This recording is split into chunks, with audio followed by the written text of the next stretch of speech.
Bonjour à tous, j'espère que vous allez tous bien, ici Teslafil. J'ai le plaisir aujourd'hui de vous présenter un nouveau partenaire qui m'a contacté, Yeslac en l'occurrence, qui m'a envoyé donc des barres de choix.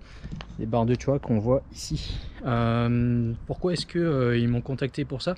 Parce qu'en fait ils ont vu que je fais du vélo et ça aurait été intéressant pour eux que je présente donc leur barre de choix. Donc aussi bien pour mettre des vélos, parce que vous n'avez pas l'attelage à l'arrière de la voiture.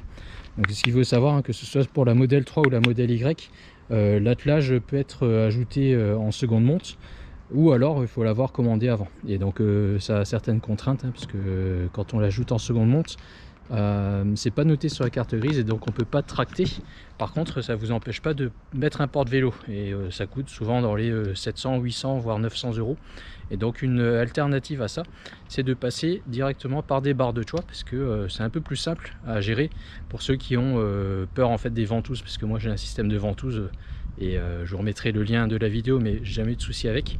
Mais si vous voulez mettre par exemple un coffre de choix, c'est pas possible avec des ventouses, donc là il faut passer par des barres de choix. Donc j'ai montré déjà comment les installer, et également donc j'ai le porte-vélo qu'on m'a prêté à un des membres de mon club de vélo, et on va pouvoir monter un vélo également.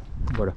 Donc comment est-ce que ça fonctionne? La première chose à faire ici, vous allez voir, il faut nettoyer donc proprement cette partie là au niveau ici, je sais pas si on voit bien, mais ici on a une petite flèche, donc c'est à cet endroit là qu'il faut venir fixer en fait le porte-vélo, enfin les barres de choix.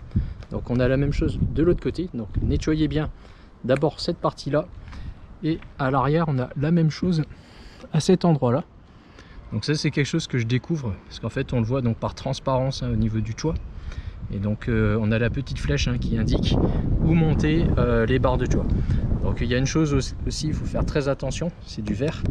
Et donc il y a une préconisation de 2,5 à 3,5 Nm pour le serrage du couple.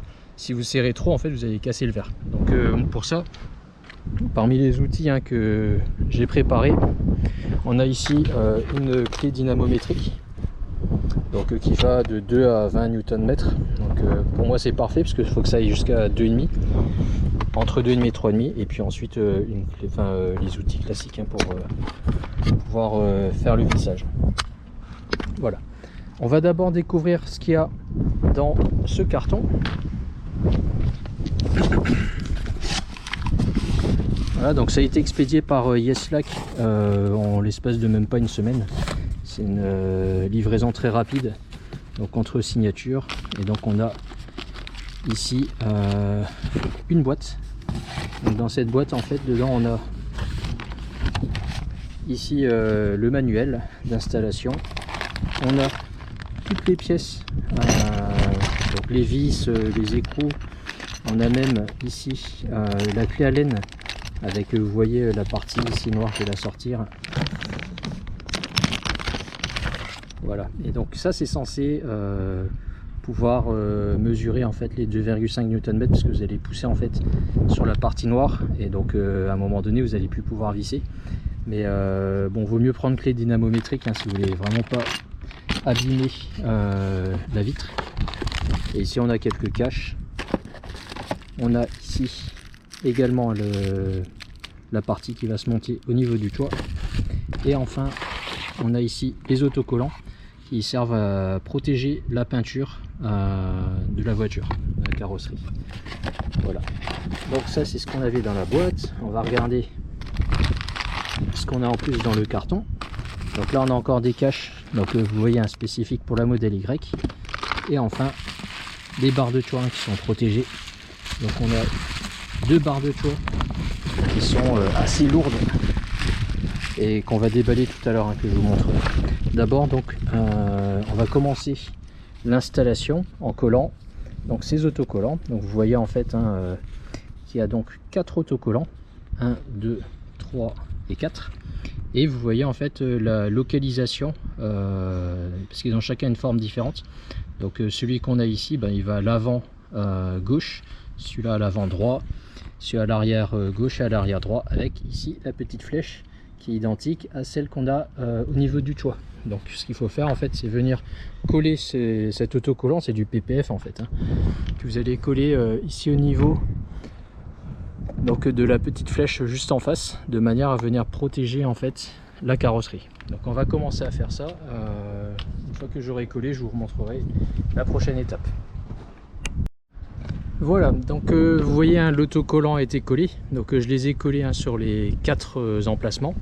Et ensuite il faut récupérer ce petit outil. Alors c'est une pièce, hein, c'est pas un outil. Hop, je vais vous montrer, qui doit venir se glisser. Donc en fait je le pose là sur le toit. Ici on a le joint qui fait toute la longueur, hein, du toit. Il faut venir en fait ici appuyer avec cet outil de manière à ce qu'il rentre à l'intérieur. Donc en fait le joint doit être sous la vitre pour pouvoir placer donc cette pièce. Donc cette pièce métallique, hein, que vous allez venir ici mettre, je vais vous mettre un peu sur le côté, à cet endroit là au niveau de la flèche. Voilà, et vous allez devoir vraiment y aller doucement pour pouvoir le positionner, parce qu'en fait il y a une partie métallique sous le toit vitré, et donc cet outil là en fait, cette pièce là vient en appui sur la partie métallique et pas sur la vitre. Okay, donc j'ai fait ça déjà sur les 4 emplacements, on le voit là-haut, et donc là on va pouvoir passer à l'étape suivante. Voilà, la prochaine étape, on va aller récupérer donc ces pièces qui sont en caoutchouc et qui vont se poser, hein, au niveau des vitres. Donc il y en a 4, hein, forcément, avec ici vous voyez l'emplacement. Par exemple celui-ci, on voit qu'il se trouve, c'est celui qui vient, en fait ils sont un peu en relief à l'avant gauche, et donc celui-ci qui vient à l'avant droit. Voilà, donc on va placer ça. Vous voyez qu'ici il y a une petite fente, donc si je la prends là, celle qui vient à l'avant gauche, la petite fente ici va venir à cet endroit là. Voilà, et donc on va simplement l'insérer. Voilà, et il vient en appui en fait sur la partie, hein, du PPF, donc de l'autocollant, hein, qui a été fourni tout à l'heure et qu'on a collé. Et donc on va poser les 4 de cette manière là, de manière à venir protéger en fait la carrosserie. Voilà, on va faire ça pour les 4. Et voilà, donc on a fixé, hein, les 4 protections en caoutchouc. Et donc la prochaine étape là, ça va être de fixer les barres de toit en elles-mêmes. Donc je les ai sorties de leur film de protection, et vous voyez en fait elles sont identifiées left and right, donc un L, et de l'autre côté on a un R, on voit ici, je sais pas si on voit bien, et on a la deuxième barre de toit qui va être pour l'arrière, et donc celle-ci elle est identifiée RR, donc RR pour rear right, et de l'autre côté on va un RL pour rear left. Voilà, donc faites attention parce qu'il y a bien une distinction entre le droit et le gauche, et donc niveau finition qualité, pour moi c'est du costaud, hein. Ça me paraît vraiment, ça ressemble, en fait c'est une copie, hein, des barres de toit de la Tesla, de chez Tesla je veux dire. Et donc c'est assez lourd, de mémoire ça supporte 75 kg, je reconfirmerai, mais ça supporte jusqu'à 75 kg, donc c'est quand même pas mal au niveau du toit. Donc là je vais le positionner, donc vous voyez en fait ici on a un trou, donc il va venir en fait en face au niveau là de cette pièce, et on a l'autre trou, hein, qui viendra là où je suis, ici. Donc je vais poser la caméra comme je suis tout seul pour éviter de venir taper avec la barre de toit sur le toit. Voilà, donc j'ai simplement fixé, enfin j'ai pas fixé, j'ai posé les barres de toit donc à leurs emplacements respectifs, et donc là ils sont pas encore fixés, hein. On voit ici déjà qu'il y a l'emplacement pour la clé, et donc là pour les fixer, ce qu'on va faire, on va récupérer donc ces petits boulons et qu'on va venir visser sur les petites tiges qu'on avait fixées tout à l'heure, donc comme ça. Donc je vais le faire, là c'est pas forcément évident une main parce qu'il faut que je le centre bien. Une fois que c'est bien centré, ben, vous allez visser de cette manière là, de manière à ce que ce soit pas trop serré, parce qu'en fait on va les serrer au couple. Donc vous les positionnez, vous les serrez manuellement sans mettre de force, les 4, et puis ensuite on mettra le couple à 2,5 Nm. Voilà, donc comme vous pouvez constater, j'ai déjà fixé ce petit écrou, et donc par dessus on va pouvoir visser avec ma clé dynamométrique. Donc ma clé dynamométrique, hein, faites attention, moi ce que je vous conseille c'est de le mettre d'abord à 2 Nm au lieu de 2,5. Donc je vous rappelle, hein, on peut serrer entre 2,5 à 3,5, c'est ce qui est recommandé, mais moi je vous recommande d'abord de le faire jusqu'à 2 et ensuite ajuster, parce qu'en fait le but c'est que vous voyez là la petite marque, cette marque là qu'on a sur l'écrou soit en face de nous, et donc si vous ne l'avez pas en face de vous, en fait vous pouvez pas mettre le cache qui viendra cacher venir finir tout ça, et donc visser d'abord à 2 et ensuite monter tout doucement à 2,5 de manière à ce que ça se soit bien positionné. Donc celui-ci je l'ai pas encore vissé pour vous montrer, hein, simplement. Donc comment serrer avec la clé dynamométrique. Et par contre celle de derrière je l'ai déjà serrée, et donc vous pouvez voir, pour contrôler, c'est de le tirer de manière à vérifier que hop, ça ne bouge pas. Donc là il ne bouge pas, il est bien serré et bien fixé au niveau du joint. Et ce qu'il faut bien vérifier là, parce que si vous serrez trop fort, c'est que la partie métallique qu'on avait en bas là vienne tirer sur le toit vitré. Donc faites vraiment attention à serrer à 2,5. Je pense que le 3,5 il est même pas nécessaire, là j'ai mis 2,5 et c'est largement suffisant, du moment que ça bouge pas. Après si vous avez quelque chose de très lourd, peut-être qu'il faut revérifier et mettre à 3,5, mais ce que je vous conseille c'est d'abord de serrer à 2,5 comme ce qui est préconisé là, par Tesla. Voilà, donc là je visse, donc allez-y doucement, hein. Là c'est vraiment l'étape la plus cruciale du montage pour pas venir casser le toit. Et donc là j'ai été réglé à 2, vous voyez, je peux encore un peu visser.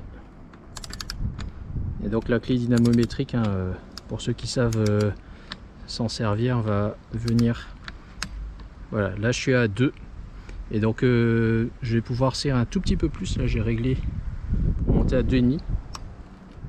Voilà, je pense que je suis bien là.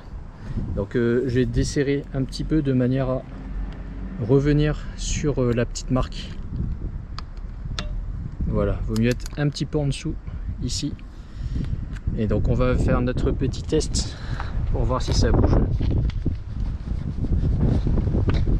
Voilà, vous voyez, je mets de la force et ça ne bouge pas. Et voilà, la prochaine étape c'est venir verrouiller, parce que sinon on va pouvoir vous voler les barres de toit. Donc là on les insère, on insère la clé simplement, on tourne d'un demi-tour, voilà, et on peut retirer la clé si tout se passe bien, bien sûr.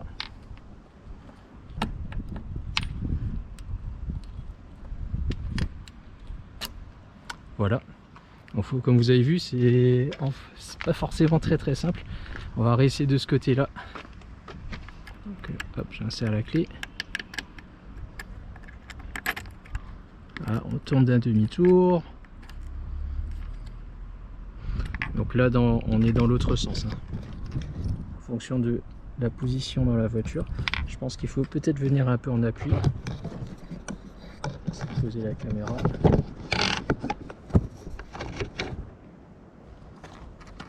Voilà, il faut appuyer sur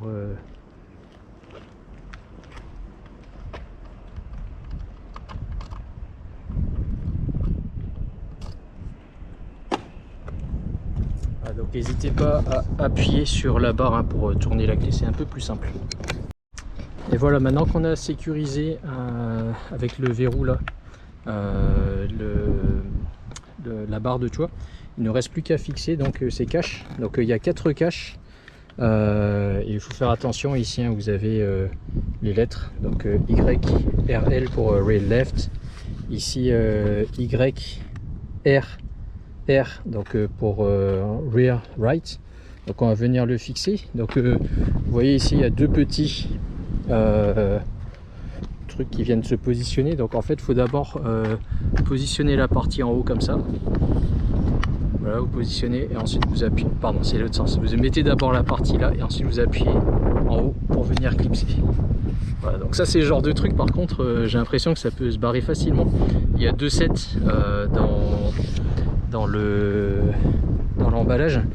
Et en parlant de l'emballage, tout qui s'envole, en parlant de l'emballage, il y a des pièces volontairement en plus, hein, comme vous voyez ici.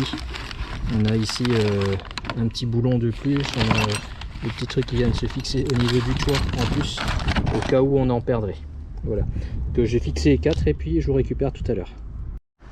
Et voilà le résultat, hein, de la pose des barres de toit. Donc reste à poser maintenant mon porte-vélo par-dessus. Donc on va devoir ajuster, hein, chaque porte-vélo est un peu différent. Donc ce que je vais faire, j'ai le positionner déjà et puis je vais mettre mon vélo et puis tout à l'heure on pourra faire un test avec le vélo sur le toit. Alors désolé, les aléas du direct. J'ai donc cette pièce, hein, qui doit se fixer. Donc en fait normalement on a donc la barre de toit avec le porte-vélo, hein, qui vient et qui va de cette barre de toit à celle de derrière, et donc cette partie là qui va venir se fixer normalement de part et d'autre du truc. Mais en fait le problème c'est que vous voyez il n'est pas assez large, donc le porte-vélo en fait qu'on m'a prêté n'est pas utilisable sur ces barres de toit. Donc c'est à dire qu'il faut faire très attention quand vous achetez les barres de toit pour mettre le vélo par exemple, ou des barres de toit pour le coffre de toit. Il faut vérifier que la largeur ici de ces barres n'empêche pas le montage en fait du porte-vélo ou ici d'un coffre de toit.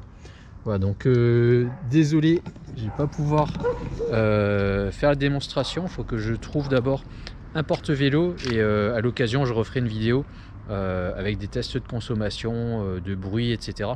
Pour vous montrer. Quoi qu'il en soit, j'ai roulé tout à l'heure donc sur la rocade à 100-110 avec les barres. En fait je l'ai pas trouvé plus bruyant. En fait j'ai pas essayé à 130 km/h, mais en tout cas à 110 km/h c'était pas plus bruyant que d'habitude. Je me suis pas rendu compte en fait d'un bruit de vent, etc. au-dessus de la tête. Voilà, une nouvelle fois, n'oubliez pas, hein, si vous avez besoin de commander ces barres de toit, Yeslac en propose avec le code promo, hein, TeslaFil comme d'habitude. Vous avez droit à 20% de remise si je ne me trompe pas, et je vous remettrai le lien dans la description de la vidéo. Voilà, et moi je vous dis à très bientôt, hein, dans une prochaine vidéo, et j'essaierai de refaire le test avec le vélo sur le toit. À bientôt, au revoir.